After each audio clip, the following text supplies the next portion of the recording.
Okay, so hopefully we're as cooperative tonight as we were, I guess, last night. I'm assuming we did all right last night. So tonight, this could be both much easier and much more difficult. So I'm going to try to do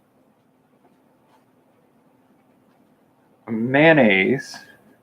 And the reason this could be more difficult is I know how to make mayonnaise. I've never personally by myself made my own mayonnaise. It seems straightforward, but seeming isn't always the case. I know the recipe, I know how to do it, I know the processes involved, I know the science of it, but we're going to give it a go because generally speaking, it's just cheaper to buy it. But making a batch of mayonnaise, and the trick is the first thing we make is the mayonnaise. And then from there, the next 3 recipes that we're making require us to be able to use the mayonnaise we've made. So we're hoping it works. That's sort of the approach we're taking here. So let's do a bowl here. The first thing we're going to need to do, a couple bowls actually, we're going to separate the egg white and the egg yolk. So we're going to need 4 egg yolks. And we don't really have to be super strict about making sure we don't get any egg white in here. It's not a meringue, so it's not going to be a big deal. We've only been going for about 2 minutes, and I'm already running full speed here. So let's give this a go, shall we?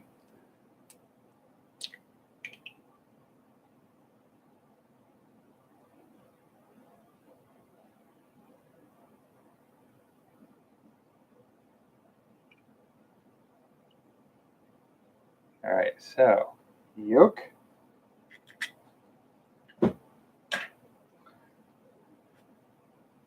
I could probably use the whites for the meringue, a meringue recipe later. Actually, I actually have a almond macaroon recipe that uses egg whites, so I might see about doing that too. Some meringues, some almond macaroons. I guess I'll be doing a lot more cooking after we close out the window tonight, huh?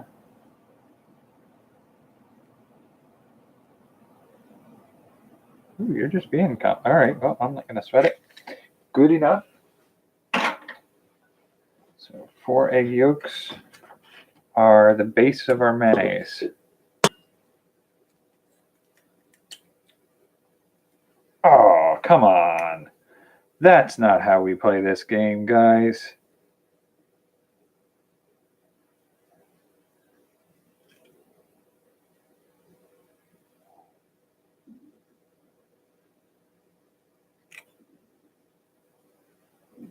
There we go.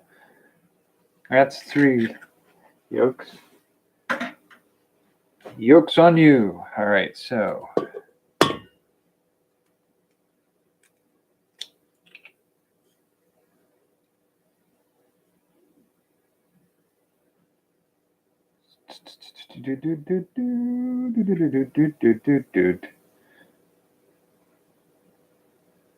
good enough. All right, so 4 yolks.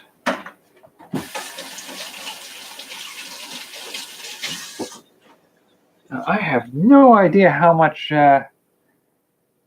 mayonnaise this is going to end up making for us, but my brain says that this doesn't look like it's doing a whole lot. Looks like a pretty small quantity. But because it's a beaten food item, it's a little trickier to be sure.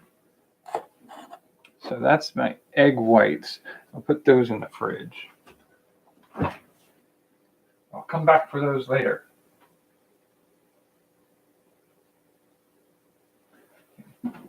Don't want to spill those. That would be unfortunate. So I got 2 more eggs if I want to add some more yolks. So we're going to put that in there.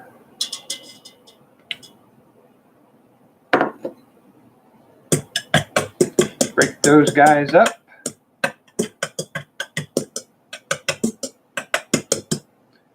Okay, and then what we need to do is, so our mayo is essentially just 4 egg yolks, a little bit of lemon or cider vinegar, and a pinch of mustard, some salt, maybe some pepper, and then olive oil, and then a more subtle oil. So I have my tablespoons here. So I'm just going to be a dork about it. There we go. I'm going to do a little bit of. We're going to do a half tablespoon of vinegar, and I might do a little bit of lemon too.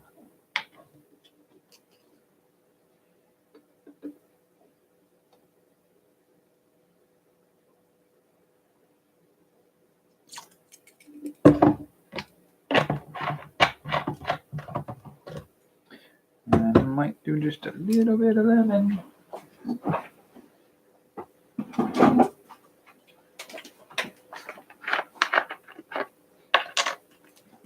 And then there's,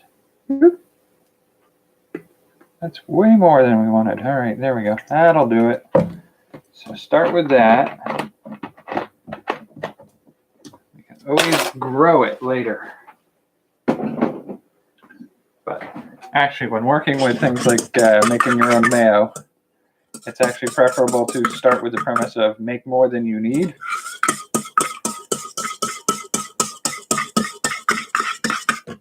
Okay, so we want, so that's some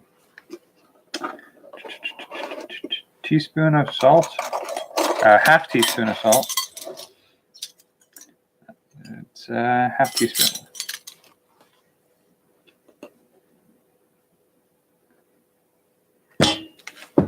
Good enough.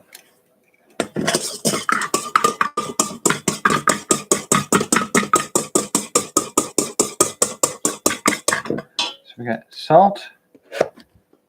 We can do a little bit of pepper. I don't usually put pepper in my mayo, but okay. Trying a new recipe here. Olive oil. Want 2/3 of a cup for 4 egg yolks. So, let's see. Ooh, yeah, and we have to introduce this slowly. So we've got lemon, cider vinegar. We needed to do a pinch of mustard. Just a little dash of mustard. Do we have the?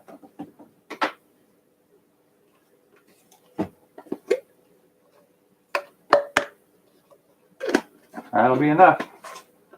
You really don't want to do a lot of that. I mean it. So that's they say 1 teaspoon.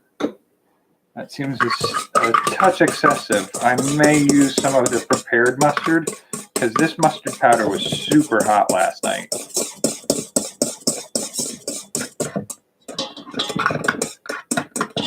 I may just do a touch of prepared mustard.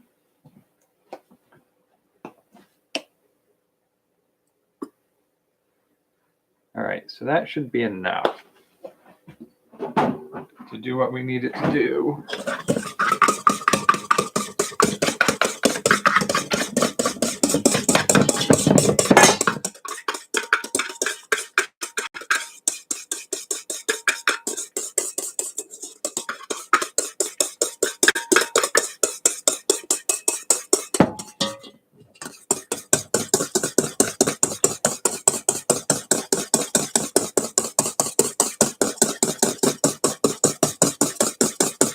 And so what we need to do is, so we're looking at a lot of olive oil. I don't know that I'm going to use that much olive oil. I may use 1/3 of a cup of olive oil, or even 1/6 of a cup of olive oil. That seems plenty And we'll switch over to the regular.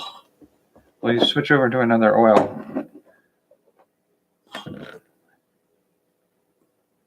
Because olive oil has a pretty distinctive flavor. You really want to just drip it in.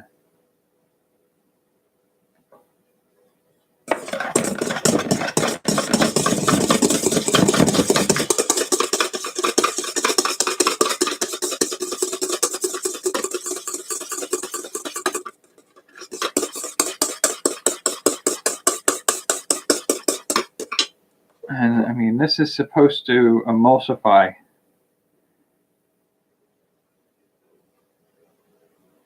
And if you're not super careful with what you're doing, it won't do it right.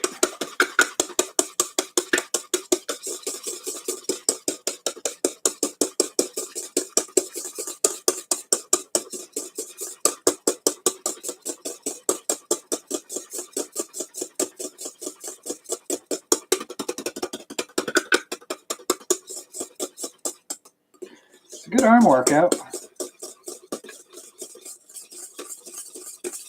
I do have a mixer over here if I want to do this more.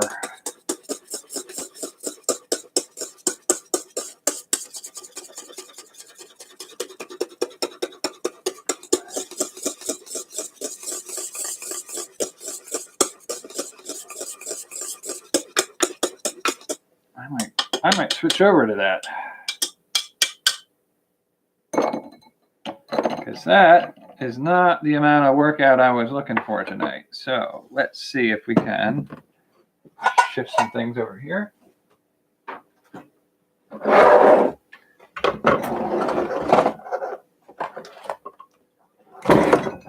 Okay, so pull this out of the way and plug in the mixer. This might get a little noisy. Hopefully not too bad.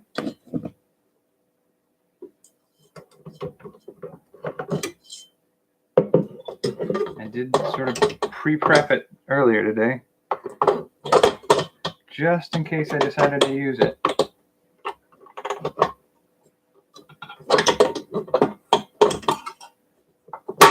There you go. Not my favorite style of mixer, but one does with what one has. So we go.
Also with the pleasant noise.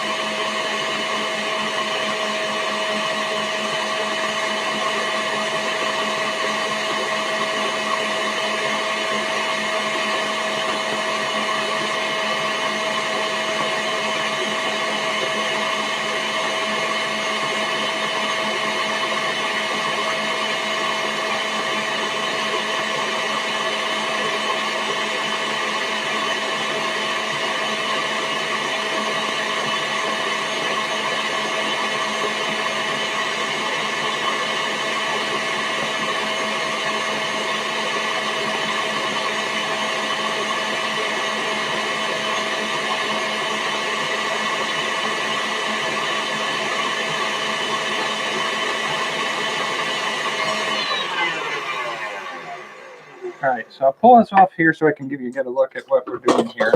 If I can get it to cooperate here. Is you're looking for it to start to emulsify a little bit. Try not to pour it out here. It's not the best lighting, but it's gonna thicken as you whip it on that process. There we go. Try not to make too much of a giant mess here tonight.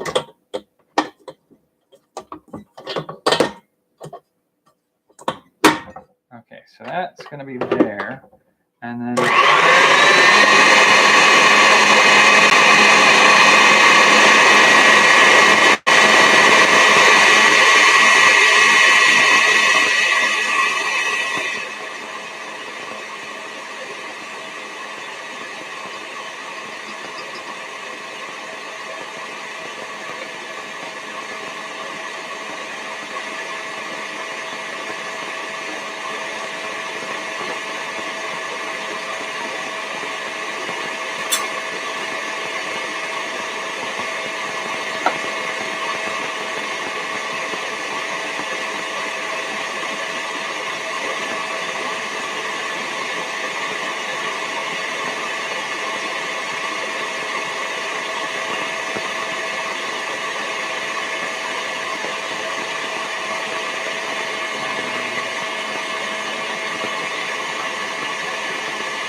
Give that just a second here.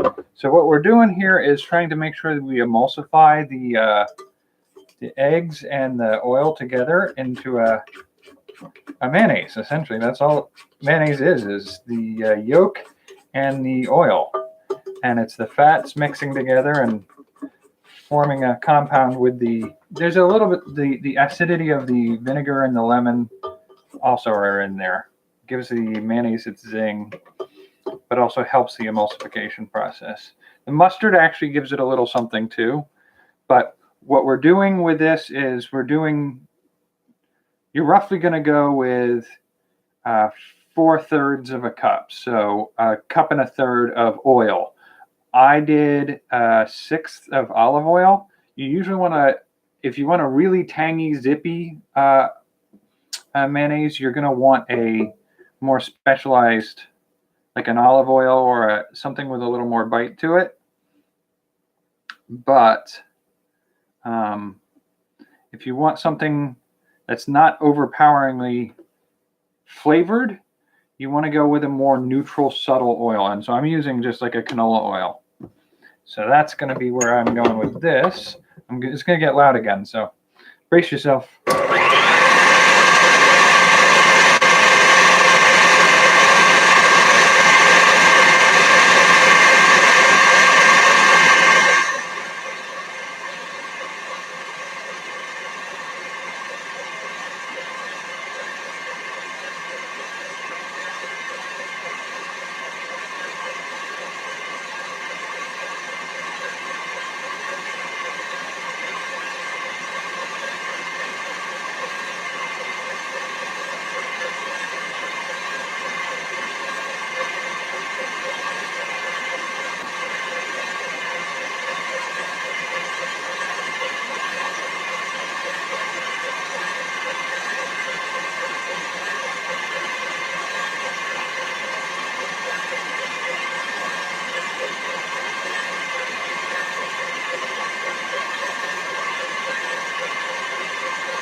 All right, so see if we can pull this off real quick to give it a show.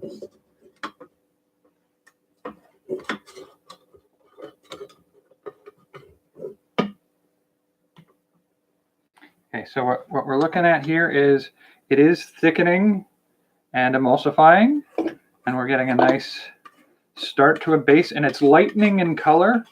The thing you have to try to do carefully is make sure that you don't introduce your oil too quickly, and you're trying to make sure it incorporates everything you put into it before you add more. And so I'm drizzling around the bowl, and I'm even doing to a point where I'm letting it just be on the edge of dropping the next little bit of drizzle in, and letting the movement of the mixer shake enough loose that it drips into the bowl with the movement of the mixer. It makes it a little bit easier to not overload it too quickly when it's running. So let's see if I can get that last little bit of oil in there. We need another 1/6 of a cup. So we're gonna go in there. And I think I might do a little bit more of the olive oil. Maybe not as much, but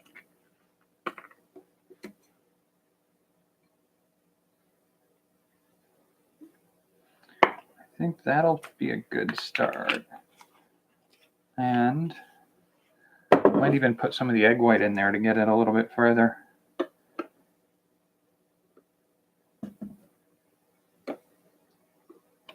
All right, so let's kick this back on.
scrape the bowl in there so we can get it all in there. One last round. Might just toss in a little bit of that egg white. Just a little touch of it to make sure we got everything doing what we want it to do. Not that it is necessary, but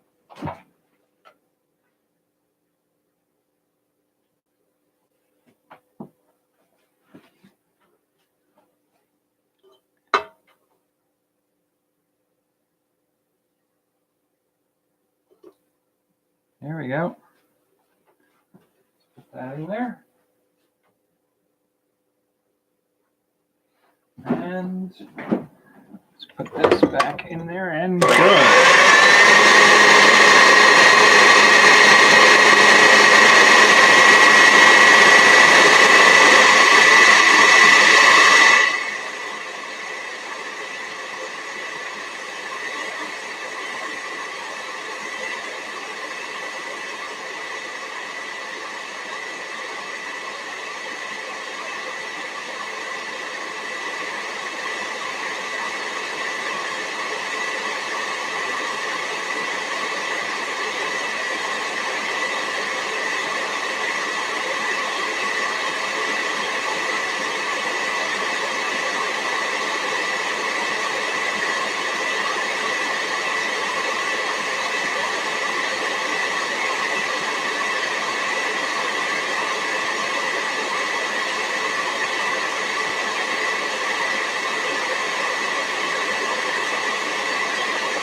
And I think at this point what we have here we could call mayonnaise. I'm just going to do a little extra work here to incorporate that last little bit of tinkering.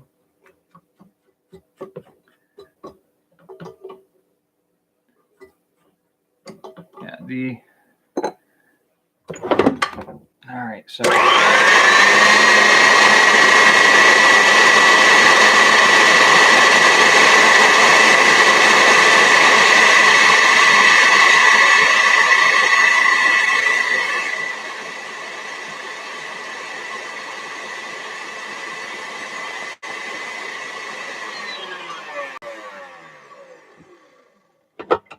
ta-da.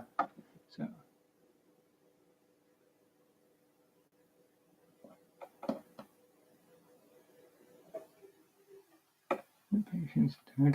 well, it is one of the things I have noticed is it's I don't know which came first, but I will say that as I've been looking to get the ingredients to demonstrate just some of these very simple sauces, these are like basic sauces that you use on a regular basis in a kitchen. And as I've been trying to find and track down the ingredients to make some of these on these videos, I found that the ingredients are harder to find. And when I do find them, the cost of the materials and the time put into doing this makes it more expensive to make your own than it would be to just go and buy a commercially made.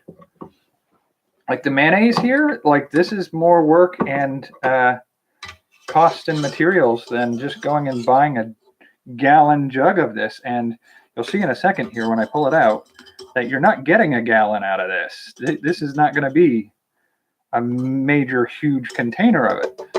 But for me, at least in my mindset, the thing that makes this distinctive is I have complete control over what goes into my mayonnaise. Whereas if you buy your mayonnaise, you have no idea what's in it. I can almost guarantee you there's going to be some corn syrup in it. And so this is my mayonnaise. It's a warm mayonnaise. So I can put it in the fridge for a second and let it cool down.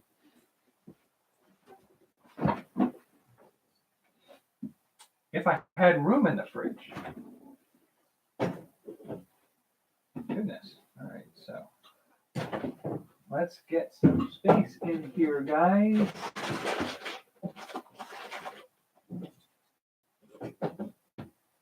So let that cool in there.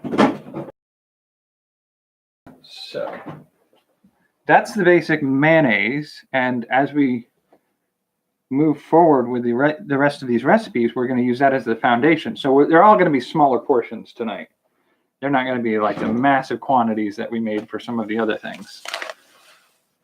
I don't know that I'll use all that ketchup. I'm going to have to share it with friends and family. But the mayonnaise doesn't produce as much. And that mayonnaise, I mean, the amount of mayonnaise I produced with that process is going to be about the same as what it would cost you to buy a gallon of mayonnaise, cost-wise. And the time it's going to take me to do this, I could just buy one, be back here. I could literally run to a local store and buy mayonnaise, a gallon of mayonnaise, in the time it would take me to do this. And that mayonnaise is going to be more shelf stable for longer periods of time than what I've produced. So I get why it's like not a lot of people are going to put 2 hours into making a bunch of mayonnaise-based sauces. But if you really want to make your own and taste what it's supposed to taste like, what it's really, really supposed to taste like, this is the way to do it. And it gives a different flavor profile to what you're making. Let's see. So the next part of the making we were going to do is we have two sauces that we're going to play with. We're going to do a Thousand Island dressing, and we're going to do a horseradish sauce. So I think I will clean these off, and I will use this and another one of these to do the dressings in separately. And then I will do a ranch dressing.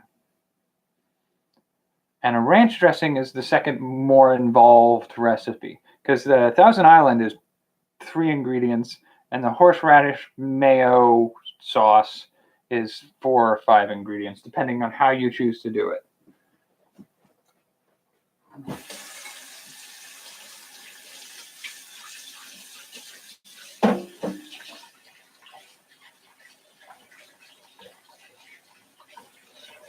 So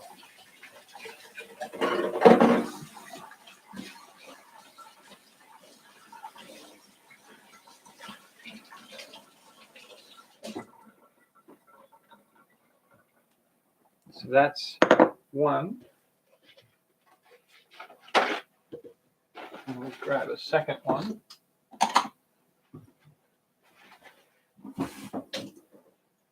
Always rinse them when I come out of the cupboards, because they've been sitting in the cupboard exposed to the environment they're in. There's dust in the air, and even if you don't see it, it's always a good idea to give a rinse to a container.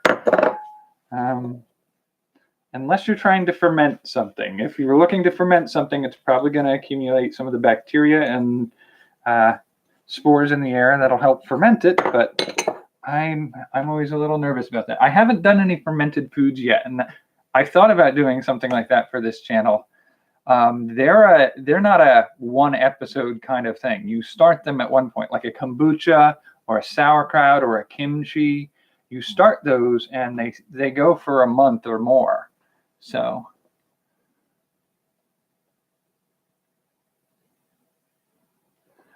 well, yeah, and it's like the thing I was talking with a friend about earlier is when I'm working on a recipe like some of these things, like this recipe for mayonnaise is not the way I would normally do it. Usually I would do a recipe with whole eggs.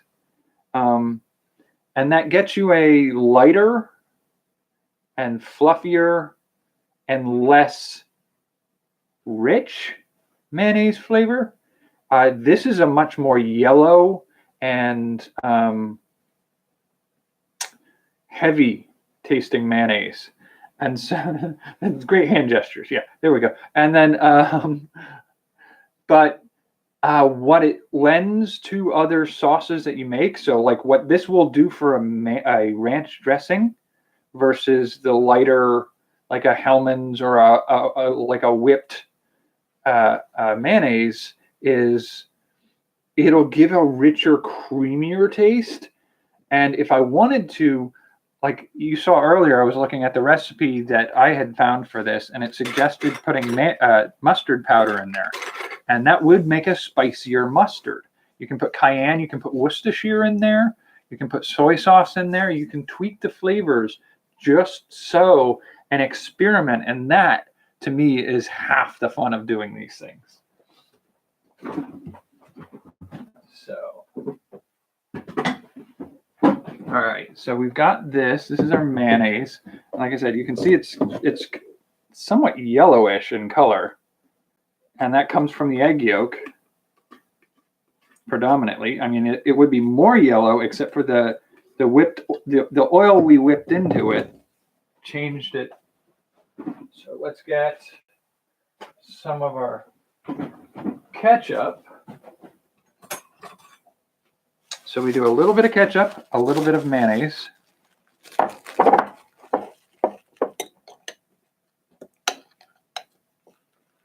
So some of the ketchup. It's very thick ketchup. It's very chunky. And then we do some mayonnaise, which is a very soft, liquidy mayonnaise. And then we incorporate those together.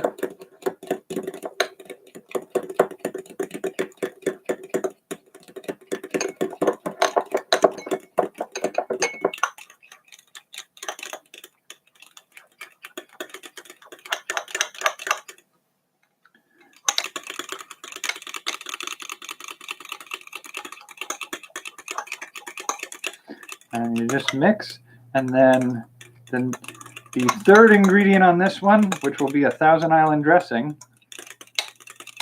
or I have a friend, I've mentioned her before, she lives in Germany right now, and she was absolutely amused when she went over to the grocery store and she walked down one of the aisles.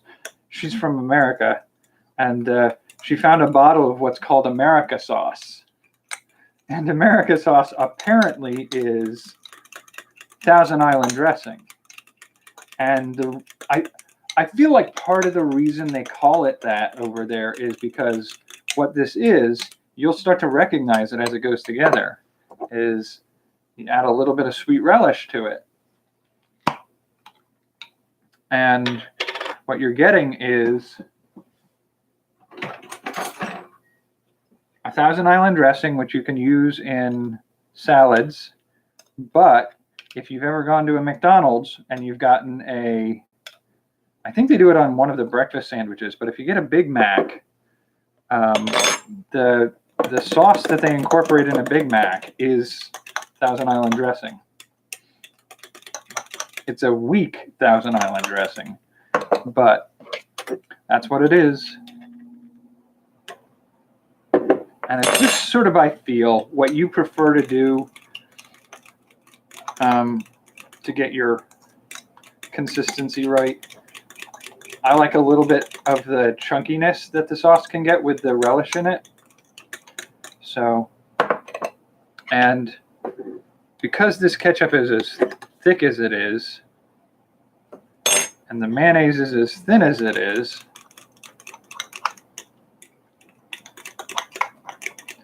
trying to get the consistency is really about look and feel and taste. So that looks about like a Thousand Island dressing that I would use in a sandwich.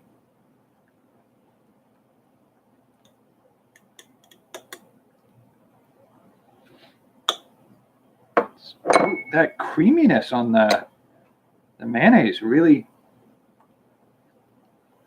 makes it a softer flavor. Let's see if I can get a little more of the relish in there.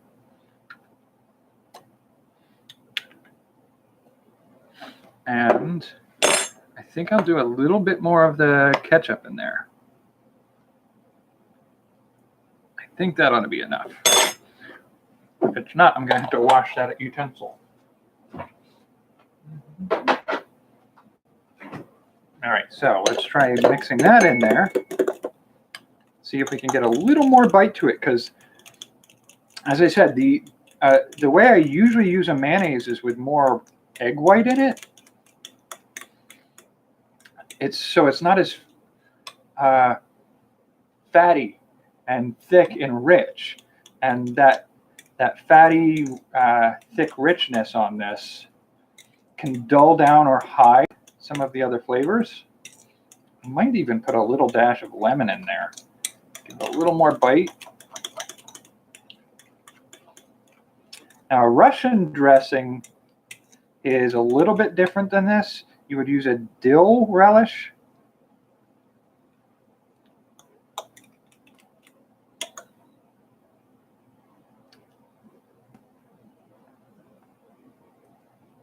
That's about right. The creaminess on the mayonnaise is...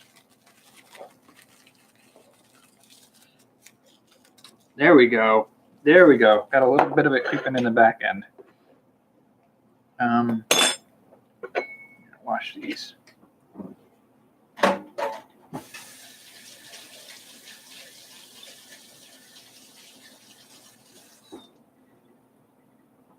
So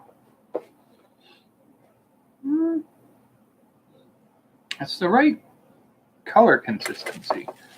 Might do a little more ketchup. A little more ketchup.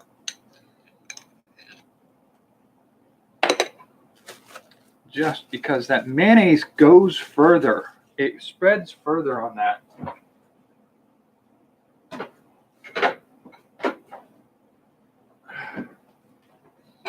It's so thick.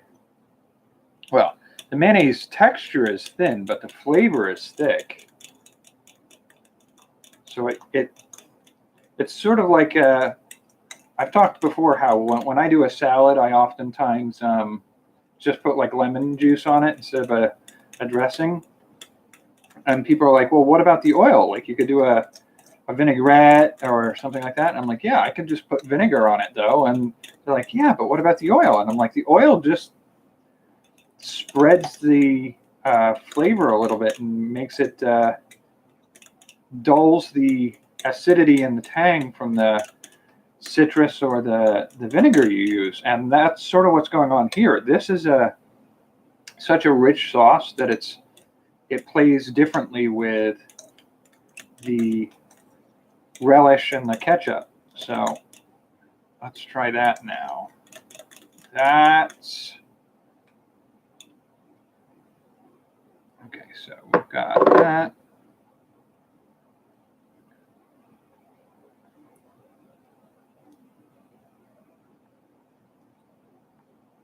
That's about right. It is still very rich.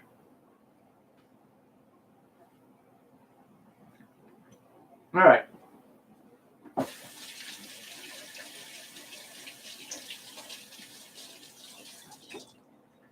So that it's very creamy in its profile. The thing I'm noticing with that is, with the degree of creaminess we get off of that, you start with a very creamy flavor, and you don't get much of the zing or the relish or the ketchup flavors until they come in afterwards. And we're not used to something like that. One of the things you can do to change that is you hit it with a little bit of salt. Might even do a little dash of mustard and something like that. And then, believe it or not, adding like a honey, a corn syrup, or a table sugar changes the flavor profile enough. It's one of those things that's always weird to encounter. It's like, this doesn't taste like what I'm used to. It's not bad. It's just different. Why is it different? Almost always, if you take out a teaspoon or a tablespoon of corn syrup and you add it to your mix, it'll taste exactly like what you get at the store. Because we add sugar and we add corn syrup to everything. And it changes how we experience those things. So we've got the mayonnaise here, bowl's still a little slightly chilled. Okay, so horseradish sauce for roast beef is, we're going to use a tablespoon of horseradish. See if I can get this out of this bottle.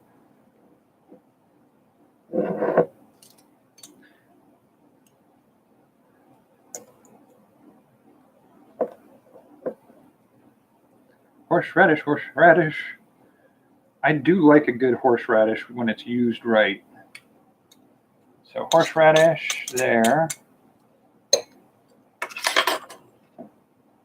And then we're going to mix in some mayonnaise, some chives, lemon, and a little sour cream. So we've got some dried chives. New bottle, new bottle. Okay, so we're going to do, we got 2 teaspoons of chives.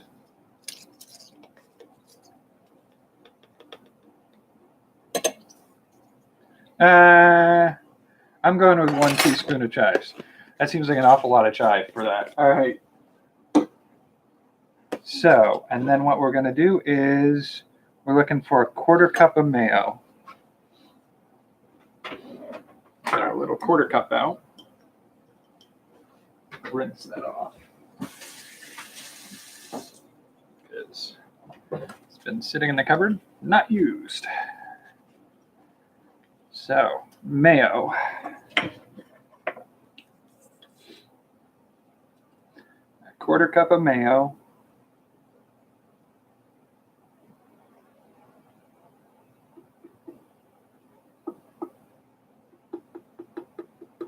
And this would thicken up if you let it sit overnight.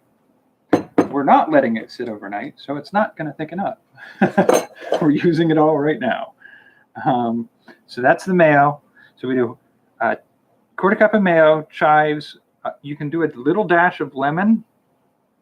And I like to use a liquid ingredient like that to rinse out my cups, so it makes so I don't waste any of this sitting in the bottom of a cup that I don't get to use. I'm going to go through the process of making this mayo. I'm going to use every lick of it. So we can do a little touch of lemon.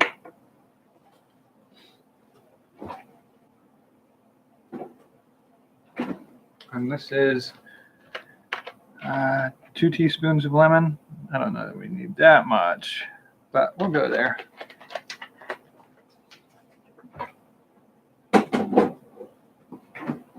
And again, like you'll probably notice as I do a lot of these recipes that I am improvising amounts.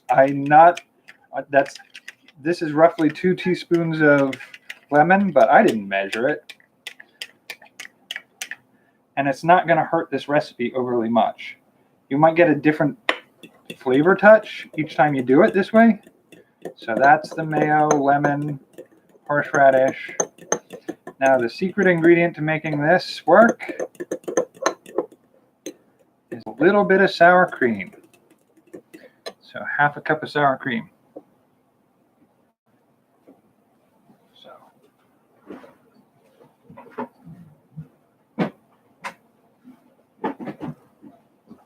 So we're going to use sour cream. So let's get another utensil.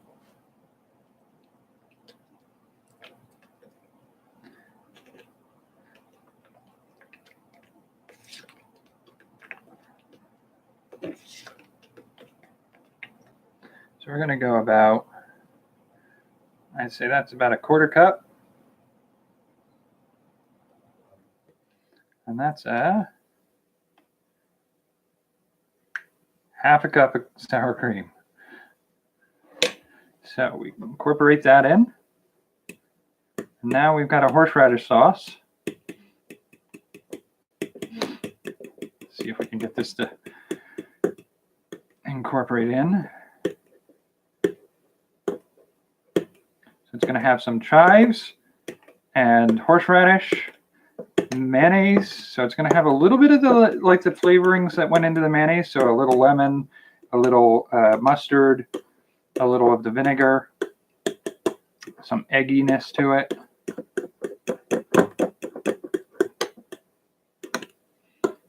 But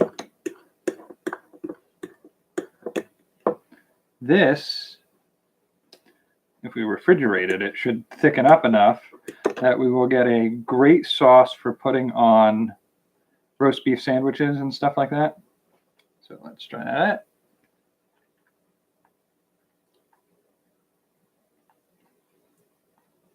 Man, I will tell you, that mayonnaise is so rich that it is overpoweringly the thing you taste first.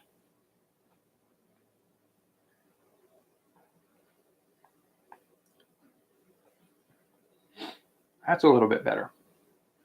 All right.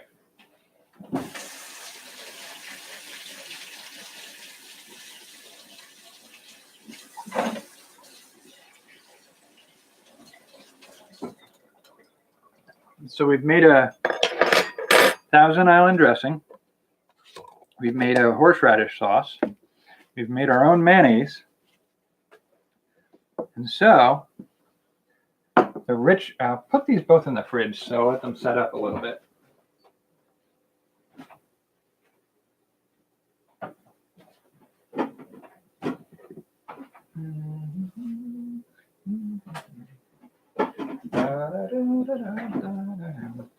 So making a ranch dressing.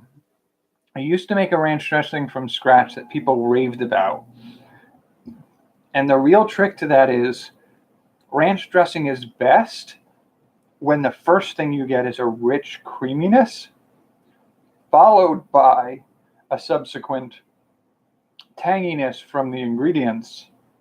And for me, I usually include a, I'm not going to do it this time, but I usually include a chipotle into it so that you get the rich creaminess, the zinginess from the herbs and flavorings, followed by a slow heat that builds in the background.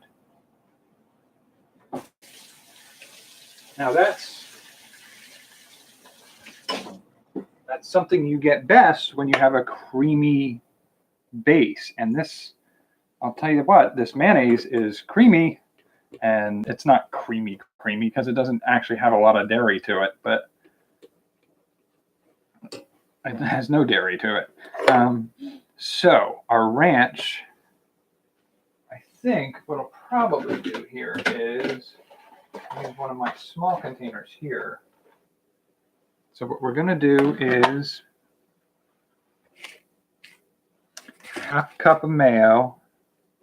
So did we have a half cup out? That's a third of the cup. No. Okay. So we're going to do half a cup of mayo. Oop. Mayo everywhere. So we're going to get a little bit of that.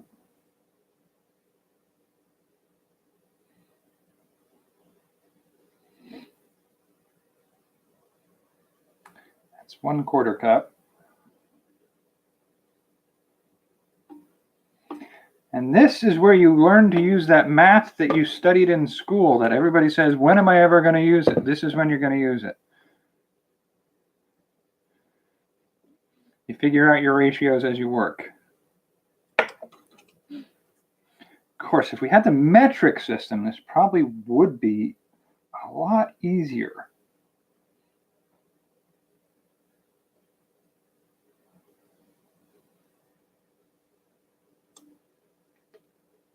And I've actually been debating with, when I get to the point where I include these as recipes in a recipe book, I've been wondering if I should do this in metric, grams, milliliters, and whatnot, because I take a very kind of scientific approach to, or like a chemistry approach almost, to how I do recipes when I bother measuring. when it becomes important to measure something, I like to measure in precise scales of 10. None of this, how many ounces in a whatsamahoozy? It's just a complicated mess of a system for measuring things. I get where some of it comes from, and when possible, I like the concept of being able to say one part this, one part that, but in all practicality, that rarely turns out to be what you end up doing. So we've got half a cup of mayo. We're going to do another half cup of sour cream. And then we're going to pull out our super secret special ingredient. It's not secret. It's not super special. Well, it is a little special. It's pretty much the only use I use for it most of the time. I'm sure there are other recipes I could use it for, but I don't. And it's one of those things, it's part of the reason I don't make this recipe very often is because they don't make it in small quantities, so I have to buy a lot of it, and I don't consume a lot of dressings. And I make them sometimes for gatherings and friends and family, but so it always feels like I'm going to have a lot of stuff go to waste if I buy a large container of some of these ingredients.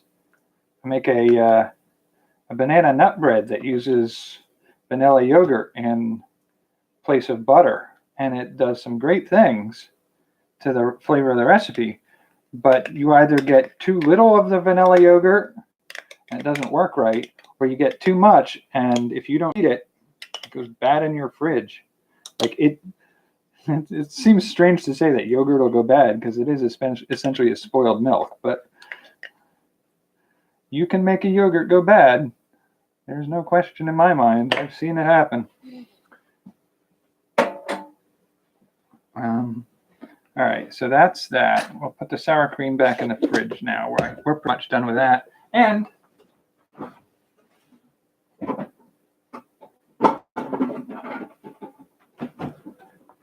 we've got buttermilk. So what we need for the buttermilk is, I should probably have stirred that a little. I have shaken that a little bit.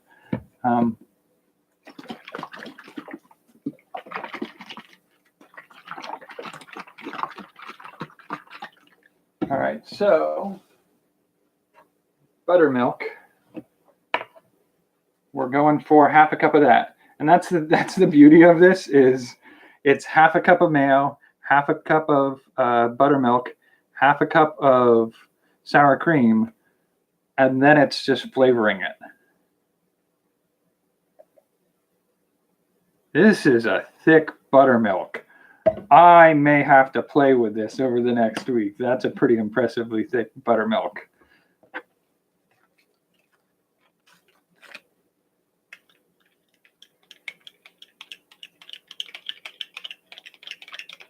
That is thick and creamy looking. Oh man, this is going to be fun.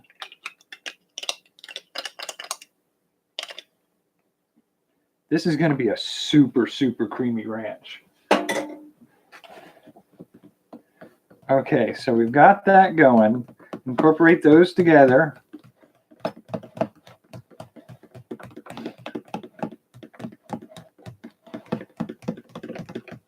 And it's thick. It looks creamy. And it looks like we're going to have plenty of it.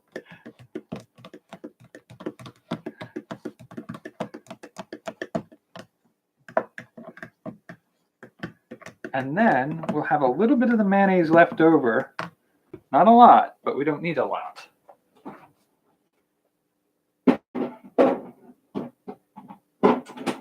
Let's put that way. Once it's open, you don't put it down on its side. That's just asking for trouble. All right, so where we're going with this next is, how are we doing? We're an hour in. I didn't expect that, but all right, so we're looking at, so we've got the buttermilk, the sour cream, and the mayo for the ranch. Now it calls for parsley, dill, a little bit of cider vinegar, some garlic powder, onion powder, a little salt and pepper if you want it. So we want garlic powder, onion powder, and we've got a little bit of salt right here. We've got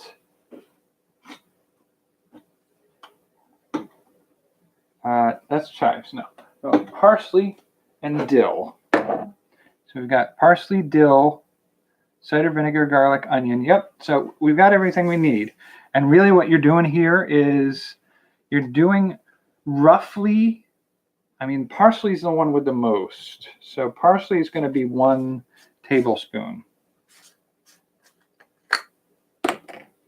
But a lot of everything else is really just done in half teaspoons. I usually make this in such large quantities that the smaller numbers are a little tripping me up. Okay, so 1 tablespoon of parsley. I think I'm going to get a little horseradish in there too, because I didn't wash that. All right, well, it is what it is at that point. So that's parsley. Go lend it a little bite. I don't know. So parsley, no sage, rosemary, or thyme. But we're going to do half teaspoon of dill.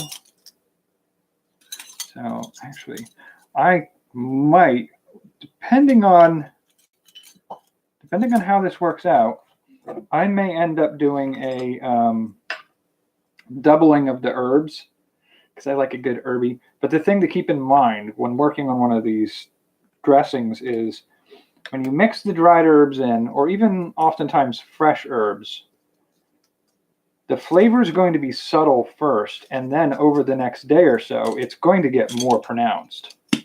So if you taste it and you go, well, that's not enough flavor, and you add more, the next day it's going to be overpowering. So just be careful and be aware of that. So this is dill. And dill is where you get a lot of the flavor for ranch from, believe it or not. Most of the flavor in ranch comes from the dill. I mean, the garlic and the onion definitely incorporate. And that's a pretty classic flavor combination in anything we do flavor-wise. We're so used to the flavor of onion and garlic in our herbal mixtures that it would taste weird without it.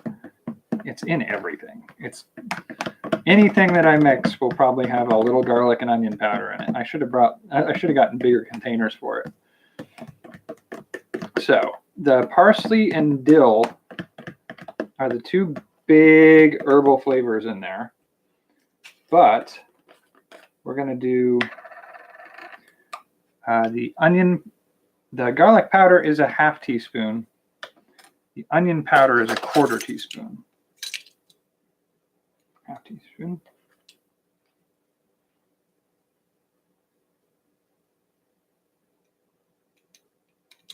Try not to let it clump, so spread it evenly if you can. And then this is a 1/4 teaspoon of onion.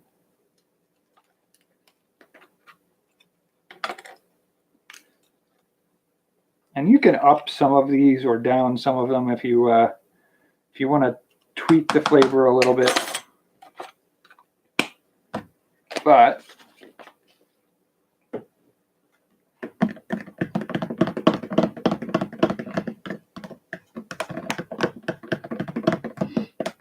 so we've got that. So that's our mayo, buttermilk, sour cream, parsley, dill, garlic powder, onion powder. We're going to do a pinch of salt. Now it's 1/4 teaspoon they want in there, but we don't need that much, I don't think.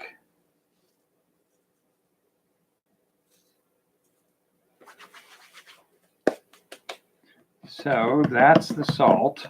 So you get the salt in there. You can do a little bit of pepper, black pepper and white pepper if you can, but I don't usually do a lot of that in there either. It does give a little bit of a bite to the flavor profile without you knowing what it is that's doing it. So it can give a little bit of, like, especially if you can do a fresh ground pepper. I don't do a lot of fresh ground pepper. And then what we've got now is we can do a half teaspoon of cider vinegar. So we've got a half teaspoon. It seems like such an insubstantial amount, but it adds a little bit of a zing to it that's important. Actually, do I want? Yeah, I want to do cider. I was going to say I could use the white wine vinegar, but I think that's sort of the wrong flavor for a ranch.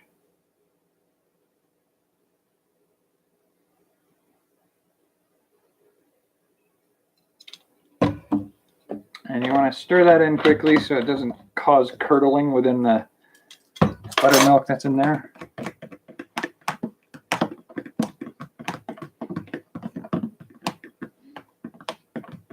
It's just going to add a slightly acidic tone to the creaminess.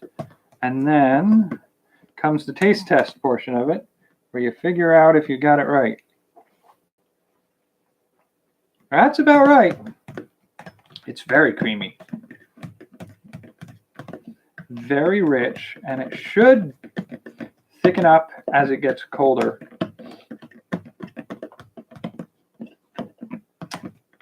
I could even say maybe just a dash of mustard in there.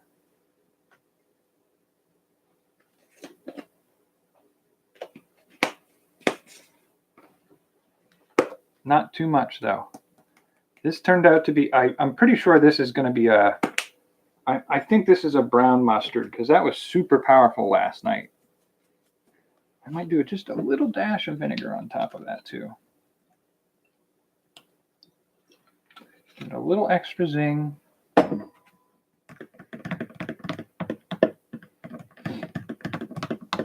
And improvisation in the kitchen is always the best approach.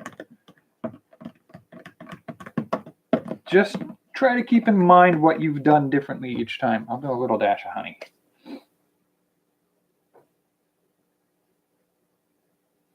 Because I can't tell you the number of times I've done an improv recipe and haven't been able to reproduce it because I didn't keep close track of what I did.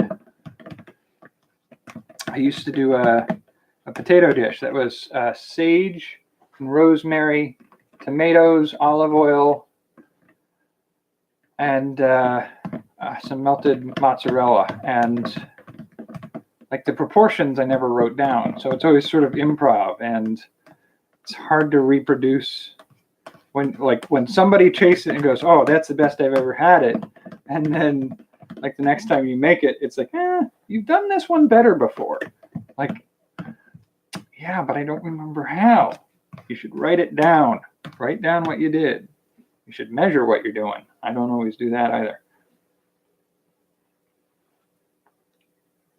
And that, ladies and gentlemen, is an actual ranch dressing. That is super creamy. As it sits overnight,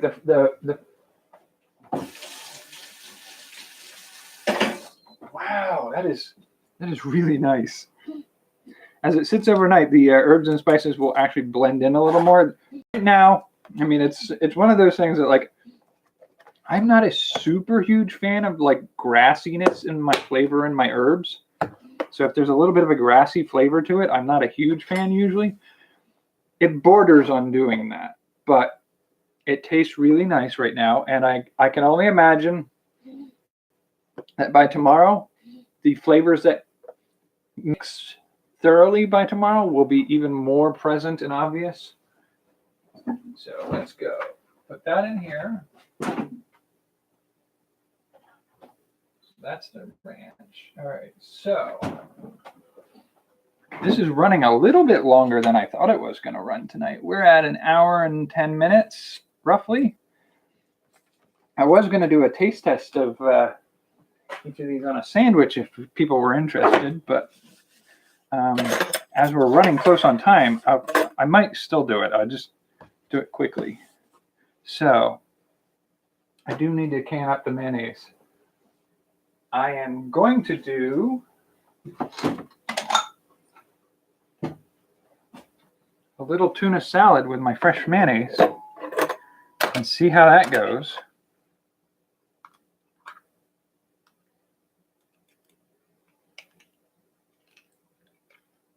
Okay, let the can lid go, dude. Seriously, let it go. Let it go. There we go. Goodness. Fight me just a little bit. So, get a little tuna in there. I don't think I'm going to do the whole can. Just enough for a sandwich, I think, right now.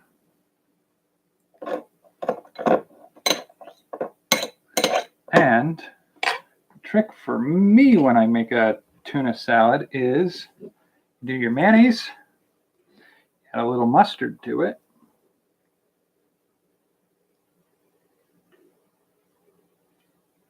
to give it a little bit of the zip.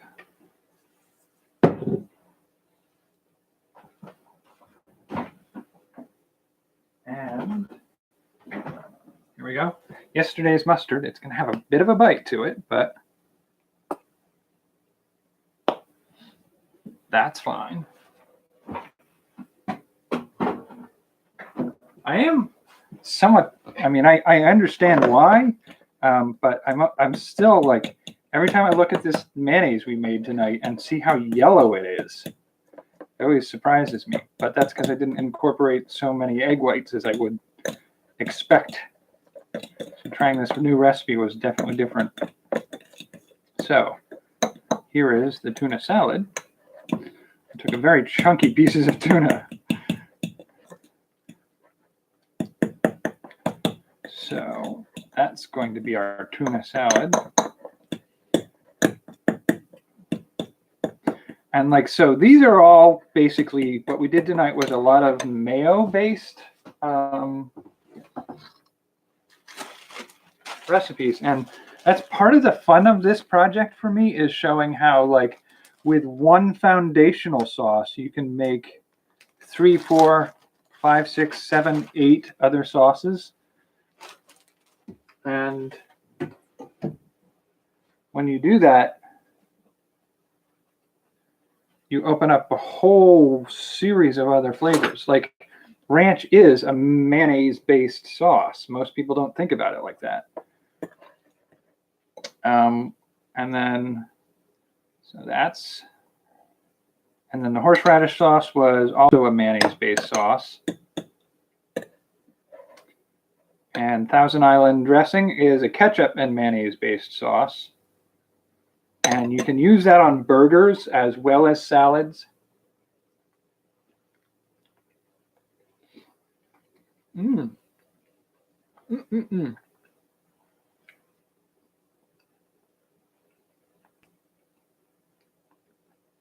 Now it's still pretty warm, but again,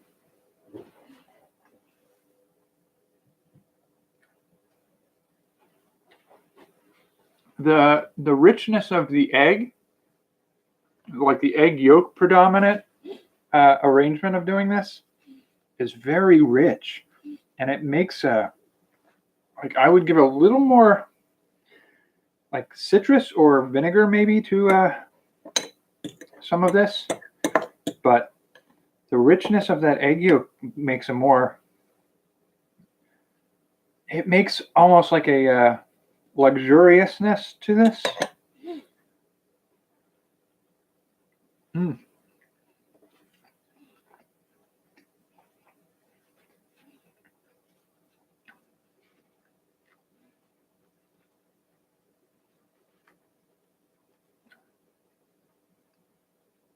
I can see doing a few other things with that would be kind of fun to play with.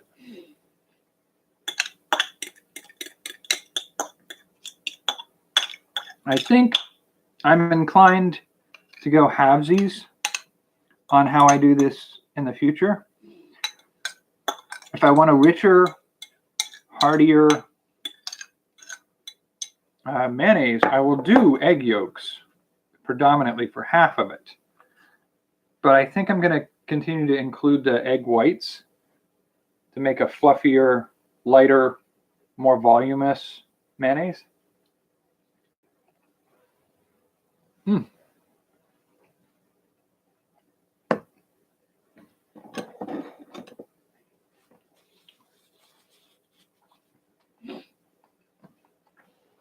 And a little more zing. I would add, well, you could add some dill to it.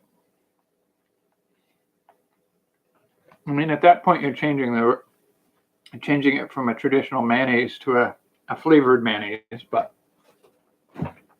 so, speaking of, let's pull out our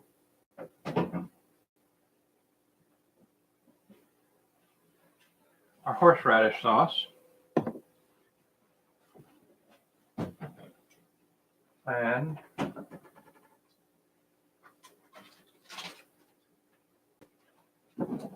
some roast beef. I don't usually eat roast beef, so I went and got a small packet of roast beef just to try this sauce out. But we got some, that's some beef. That's not a roast beef, but a small packet of beef. So we're going to put several slices in here. That looks very much like a corn, well, not like a corned beef, almost like a pepperoni or a salami.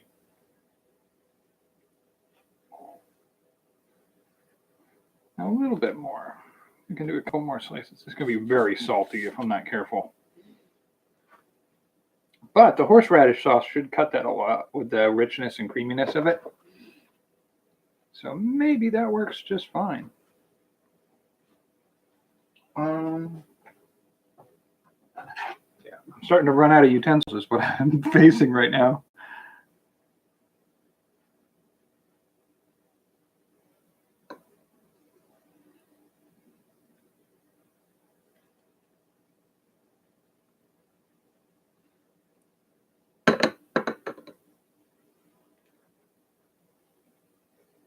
So I think that should cut it for the. I'll pull that off.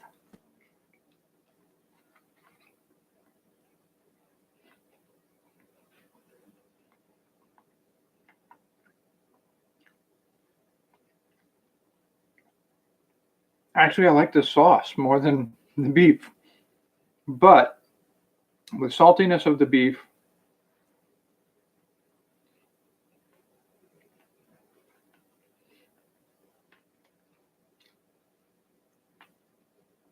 and the seasoning on the beef spread more when you use it on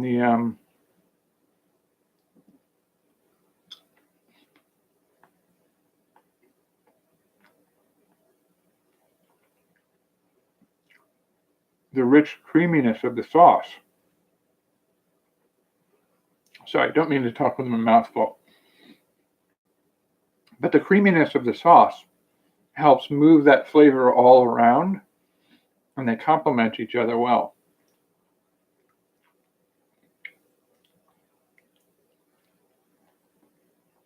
Mm-mm-mm.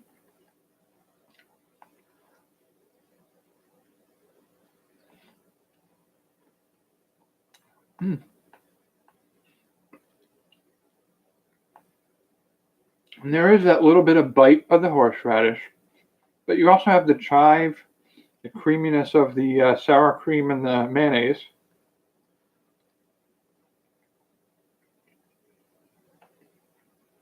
Altogether, a pretty decent sauce. Mm-hmm. I'll have to keep that in mind in the future, because I've had some of these meats before in the past. They're so salty. And they're so over seasoned for my taste buds anyway. So being able to cut it a little bit with a creamy, rich sauce helps a lot. So Let's do a little bit of that up on top. I shouldn't be double dipping that knife into that sauce again, but nobody else is going to eat this, so I'm going to. Mm-hmm.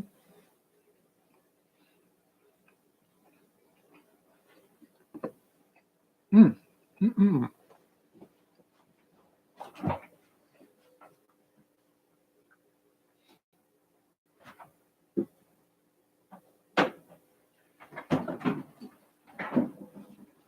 So at this point, we have a spicy honey mustard, a ketchup, a cocktail sauce, a pizza sauce and marinara sauce. We have Dijon mustard working itself up. We have a somewhat spicy gray mustard. My French's mustard was still spicy enough that I could almost call it a Grey Poupon. So we have honey mustard, Grey Poupon, Dijon mustard working on it, and a Chinese mustard if you really want it, but that's super spicy.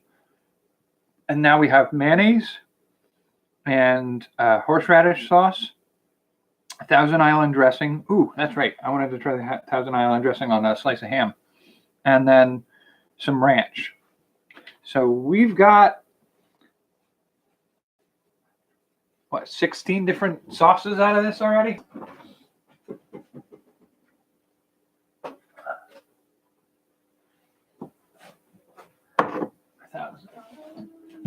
And a slice of ham. Yeah, generally speaking, there's a sandwich. I'll probably try to make a sandwich on Saturday that uses the Thousand Island in a way that I remember fondly from where I grew up. But you would put it on like a beef burger. You can put it on a turkey sandwich. You can put it on an egg sandwich, like a breakfast sandwich if you really want to.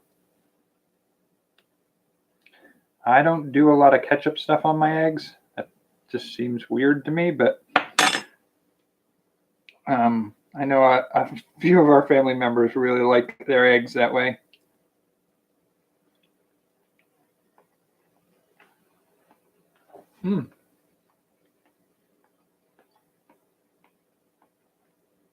As that's thickened up in the fridge, that's actually gotten pretty nice.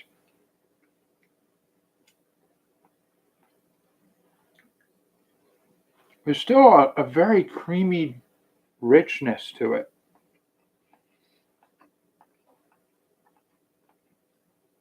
So these meals will sit heavier than I'm used to. This feels like an awful lot of food at this point. I think I'm about ready to call it there for the night. I mean, the ranch we taste tested, and it was good to start with. It'll get even better overnight. And I think tomorrow what we're doing is creamy sauces.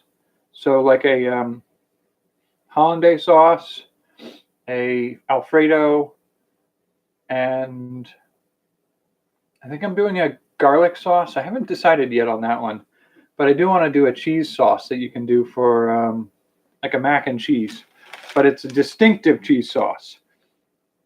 It's one I really want to try. So we'll do that tomorrow. And I'm not sure if I'm going to be up for doing another one of these on Friday. This has turned into a bit more of a production than I anticipated. I'm enjoying it. I don't think I'll do this regularly yet until I get some things worked out. But this has been fun. I've set aside everything else in my life to do this because I've been having a blast this week. So, with that in mind,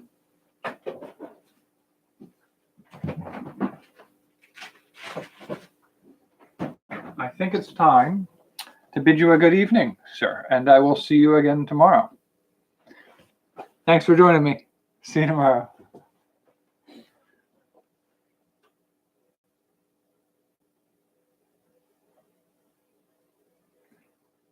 Good night. Take care of yourself.